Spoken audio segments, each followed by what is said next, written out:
Friends, news channel देखे आप सभी दर्शकों का बहुत बहुत स्वागत है। मैं हूं रमनदीप कौर। इस वक्त की बड़ी खबर आ रही है प्रयागराज से। क्या है पूरा मामला, देखने के लिए बने रहिए हमारे साथ। कुंभ को लेकर और साधु संतों से बैठक करने के लिए सीएम योगी आदित्यनाथ का आज प्रयागराज आगमन था। महाकुंभ की तैयारी का उनको जायज़ा लेना था, मगर सबसे पहले जहां वे महिला प्राधिकरण हेलीपैड के पास पहुंचे और वहां से वे सीधा वीआईपी घाट के लिए रवाना हुए हैं। मुख्यमंत्री जहां वीआईपी घाट में पहुंचे और कड़ी सुरक्षा के बीच में मुख्यमंत्री वीआईपी घाट पर पहुंचे और साथ ही ऐसे में वे बोट के द्वारा संगम नोच के लिए रवाना होने पहुंचे थे। मंत्री नंदी और जल शक्ति मंत्री स्वतंत्र देव सिंह सतवा बाबा समेत कई लोग उनके साथ थे। जहां मुख्यमंत्री बोट के द्वारा संगम नोच के लिए रवाना हो गए। मुख्यमंत्री को संगम नोच पर सबसे पहले पूजा अर्चना करनी थी और मुख्यमंत्री योगी आदित्यनाथ ने जहां संगम नोच पर सबसे पहले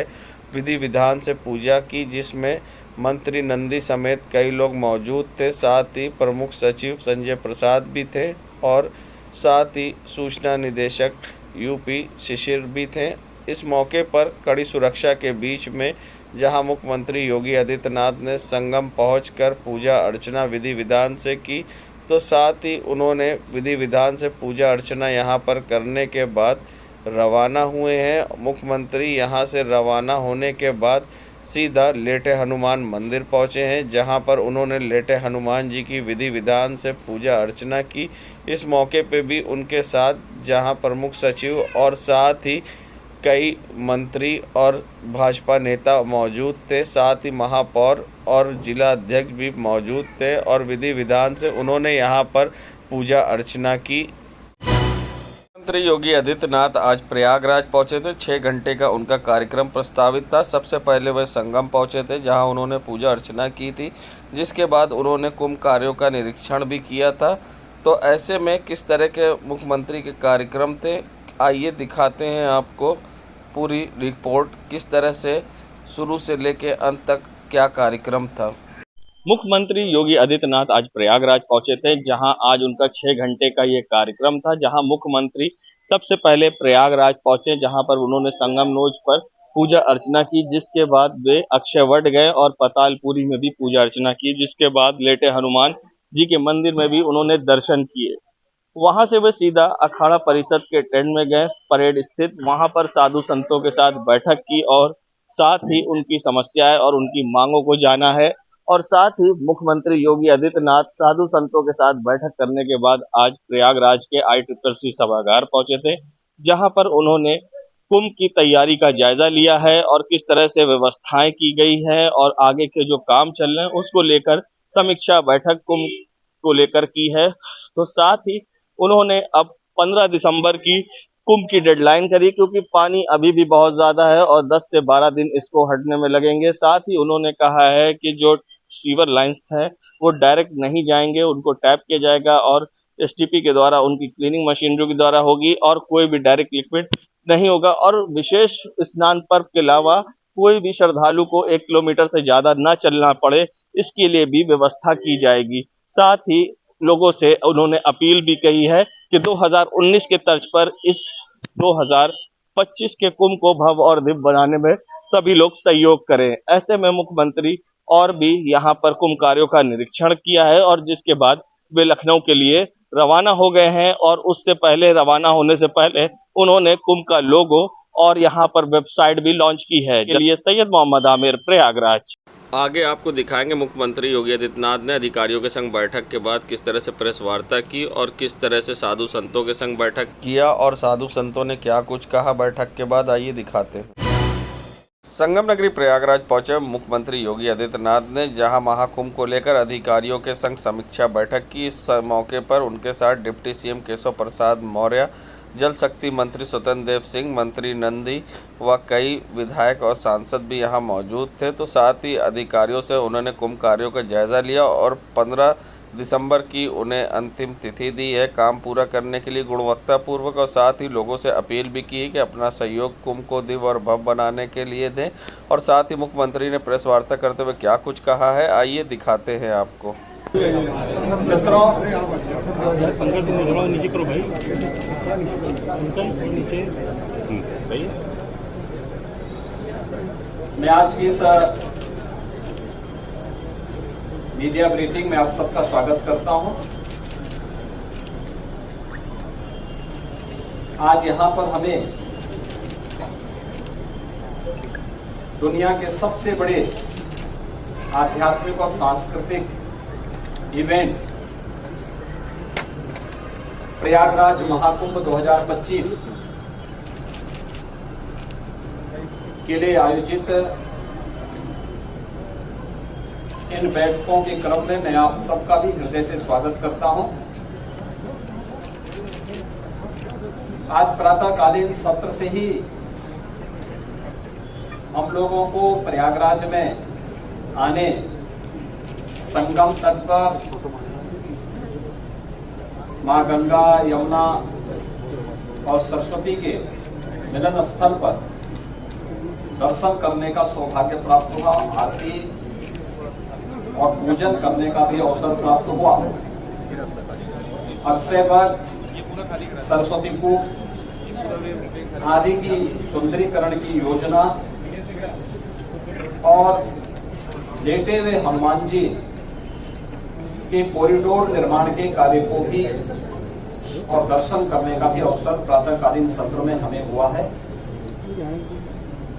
प्रयागराज कुंभ महाकुंभ 2025 के लिए 13 अखाड़ों, खाक चौक, आचार्यवाड़ा और तीर्थ पुरोहितों के साथ हमारी बैठक संपन्न होने के बाद केंद्र और राज्य सरकार के विभिन्न विभागों के द्वारा महाकुंभ के लिए कार्य किस रूप में आगे बढ़ रहे हैं, इसके बारे में भी एक विस्तृत समीक्षा हम लोगों ने यहां पर की है। दिव्य एवं भव्य कुंभ के जो थीम प्रधानमंत्री मोदी जी ने 2019 में हम लोगों को दी थी, कुंभ भी स्वच्छ, सुरक्षित और सुव्यवस्थित हो सकता है। 2019 का प्रयागराज कुंभ उसका एक उदाहरण बना था। वह एक्सपीरियंस उत्तर प्रदेश टीम के पास है और उस अनुभव का लाभ लेते हुए 2025 के महाकुंभ की तैयारी युद्ध स्तर पर आगे बढ़ चुकी है। अब तक 5,600 करोड़ रुपए से अधिक की प्रोजेक्ट को, प्रयागराज को भी भव्य और सुंदर बनाना है। 2019 में प्रयागराज की शोभा पर पूरी दुनिया आकर्षित हुई थी। लगभग 25 करोड़ 24 करोड़ श्रद्धालु जनों ने प्रयागराज आकर के संगम में स्नान किया था और इतने बड़े आध्यात्मिक और सांस्कृतिक आयोजन में सहभागी बने थे। लगभग 100 के आसपास देशों के राजनेताओं ने भी यहां पर आकर के इस बड़े आयोजन में भागीदार बनकर के भारत की आध्यात्मिक और समृद्ध सांस्कृतिक परंपराओं का अवलोकन करने का उन्हें भी अवसर प्राप्त हुआ था। और उसी को और भव्य रूप देने के लिए हम लोगों ने यह कार्रवाई विभिन्न विभागों ने प्रारंभ की है, जिसमें उत्तर प्रदेश सरकार के साथ साथ केंद्र सरकार के भी रेलवे के द्वारा, एयरपोर्ट अथॉरिटी के द्वारा, भारतीय राष्ट्रीय राजमार्ग प्राधिकरण के द्वारा और भी अन्य विभागों के द्वारा मिलकर के बेहतरीन तरीके से अपने कार्यों को आगे बढ़ाया जा रहा है। यद्यपि जब कुंभ का आयोजन होता है तो समय संगम में जल का जो स्तर होता है उस समय लगभग ये 8 से 10 हजार क्यूसेक वाटर वहां पे होता है। आज प्रातःकालीन सत्र में हम लोगों ने देखा है जल की मात्रा भी लगभग 2.25 लाख से लेकर 2.5 लाख क्यूसेक वाटर अभी यहाँ पे जल है। जल को रिसीव होने में अभी 10-12 दिन लग सकता है, लेकिन कुंभ की तैयारी में, महाकुंभ की तैयारी में फिलहाल कोई बाधा नहीं है और हम लोगों ने एक डेडलाइन दी है कि 15 दिसंबर तक हर हाल में सभी प्रकार के कार्य निर्माण के कार्य संपन्न होने के साथ ही कुंभ के दायरे को भी बढ़ाने का कार्य 2013 के प्रयागराज कुंभ की तुलना में इस बार उससे दोगुने से अधिक क्षेत्र में कुंभ फैलेगा। हमारा प्रयास होगा कि पीक डे के दिन जो मुख्य मुख्य पर्व हैं, पौष पूर्णिमा 13 जनवरी से लेकर के और महाशिवरात्रि 26 फरवरी तक, ये जो अलग अलग पर्व पड़ेंगे जिसमें पौष पूर्णिमा है, मकर संक्रांति है, मौनी अमावस्या है, बसंत पंचमी है, माघी पूर्णिमा है और शिवरात्रि है। इन 6 प्रमुख त्योहार जो स्नान होंगे, पर्व और त्योहार पड़ेंगे, पीक डे के दिन छोड़ करके शेष अन्य दिनों पर किसी भी श्रद्धालु को 1 किलोमीटर से अधिक पैदल न चलना पड़े।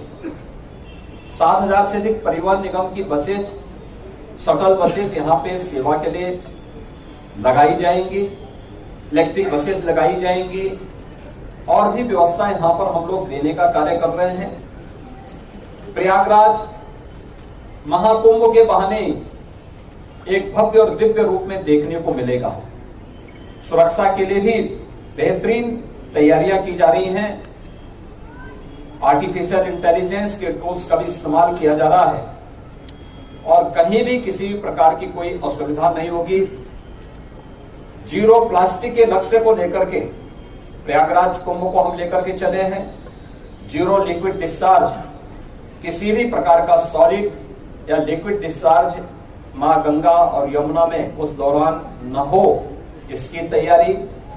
और जितने भी ड्रेनेज सीवर हैं ये सब तब तक टेप हो चुके होंगे या एसटीएफ में इन्हें डाइवर्ट करके या बायोरेमेडिएशन की पद्धति के माध्यम से हम उसे शुद्धिकरण से ही उससे डिस्चार्ज करेंगे। ये सारी सुविधाएं यहाँ पर हम लोग देने जा रहे हैं और मुझे पूरा विश्वास है कि प्रयागराज कुंभ 2019 ने एक मानक स्थापित किया था, उससे भी बड़े स्तर पर एक भव्य और दिव्य कुंभ को स्वच्छ, सुरक्षित और सुव्यवस्थित कुंभ के रूप में हमें स्थापित करने में सफलता प्राप्त होगी। यहाँ का लोगो था, उसी व्यवस्था को आगे बढ़ा करके प्रयागराज जो महाकुंभ प्रयागराज 2025 का लोगो आज जारी हुआ।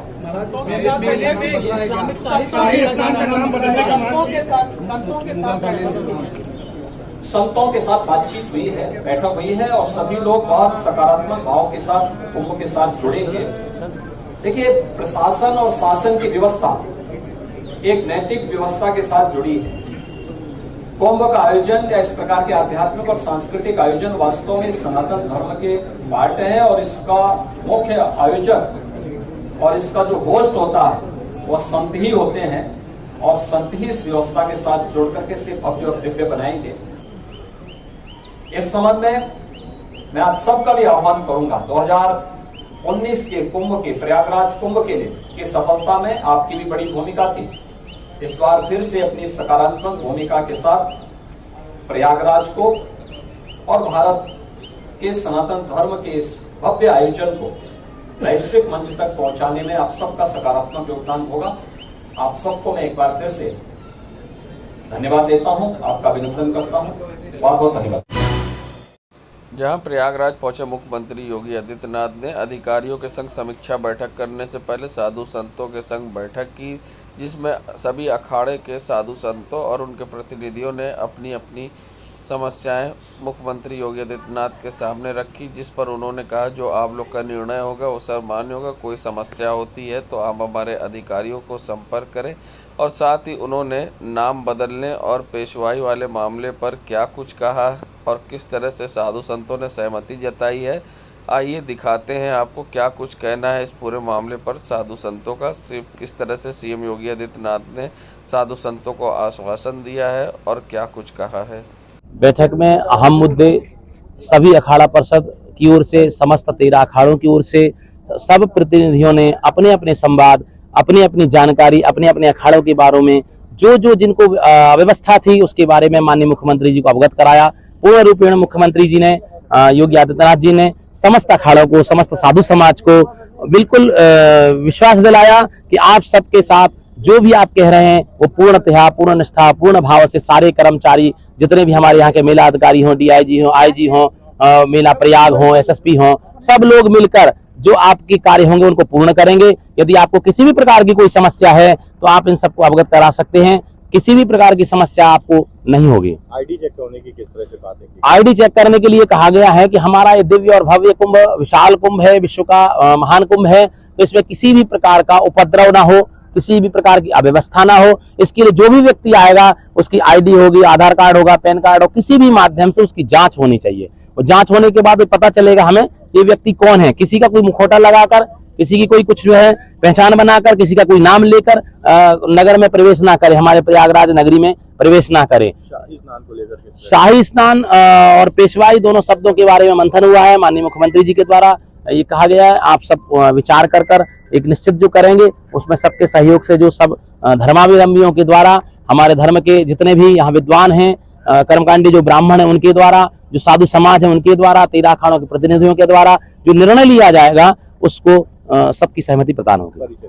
मैं श्री पंचगनी अखाड़ा का राष्ट्रीय महामंत्री सोमेश्वरानंद ब्रह्मचारी आपके चैनल के माध्यम से समस्त देशवासियों को प्रयागराज कुंभ के लिए आमंत्रित करते हुए सबको धन्यवाद देते हैं। आप मुख्यमंत्री योगी आदित्यनाथ आज प्रयागराज पहुंचे थे, तो वहीं प्रदेश के भर्ती परीक्षा व रोजगार से संबंधित विभिन्न समस्याओं को संबंध में मुख्यमंत्री को ज्ञापन देने निकले सपा कार्यकर्ताओं को पुलिस ने बीच रास्ते में ही रोक लिया। बता दें, समाजवादी पार्टी के लोहियावानी के राष्ट्रीय महासचिव अखिलेश गुप्ता के नेतृत्व में माध्यमिक शिक्षा बोर्ड से अपने साथियों के साथ मुख्यमंत्री कार्यक्रम की ओर जा रहे थे ज्ञापन देने, तभी विश्वविद्यालय मार्ग पर पुलिस ने उन्हें रोक लिया और कार्यकर्ताओं से जहां एसीपी कर्नलगंज ने ज्ञापन लेकर आश्वासन दिया कि मुख्यमंत्री तक ज्ञापन भेज दिया जाएगा। सपा कार्यकर्ताओं ने चेतावनी देते हुए कहा है, अगर हमारी बात नहीं मानी गई तो हम उग्र आंदोलन करने को बाध्य होंगे। ऐसे में क्या कुछ कहा है सपा नेता ने, आइए दिखाते हैं आपको। लोहियावानी फौजी पार्टी में जुड़े नौजवान जो इलाहा विद्यालय के छात्र नेता हैं, आज भी लोगों ने एलंगंज माध्यमिक शिक्षा चयन बोर्ड पे होकर के हम पे इलाहाबादी मुफ्ती के तो गए, जहाँ पर पुलिस प्रभावन भारी होने के बाद हम लोग को रोक लिया। हम लोग उत्तर प्रदेश के मुख्यमंत्री योगी आदित्यनाथ को ज्ञापन देने जा रहे थे, क्योंकि उत्तर प्रदेश का नौजवान अपने को ठगा महसूस करा। उत्तर प्रदेश के नौजवानों के चेहरे पर से खुशी छीन ली गई है। जब उत्तर प्रदेश की सरकार योगी की बन रही थी तो उन्होंने कहा था नौजवानों मेरी सरकार बना देना, मैं आपके चेहरे को भी दूंगा, आपको नौकरी दूंगा।